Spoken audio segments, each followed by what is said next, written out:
السلام عليكم ورحمة الله وبركاته.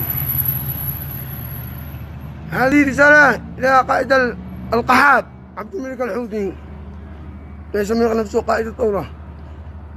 أحمله مسؤولية كل ما جرى لي بوجه الخصوص من جهاز أمن مخابرات إب،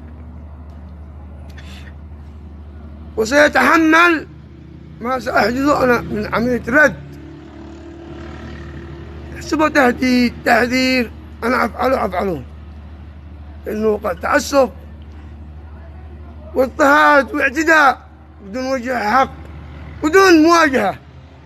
استمع لطرف هذا السفيه، هذا ابن السفيه مدعو صلاح وإفراح الجلال ومحمد عبد الله الجلال وأبو الكرار هادي أحمد قاسم هاتي ومحمد العمري مدير القسم الشرقي وأبو صخر حمزة مدير أمن المجنة وأبو أحمد الصلاحي نائبه وأبو غانم جزيلان مدير البعث وأبو وحيد محقق التحريات،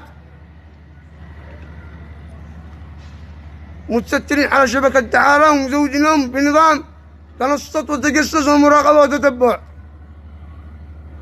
وإن شاء الله بالأيام القادمة رمضان بإذن الواحد الأحد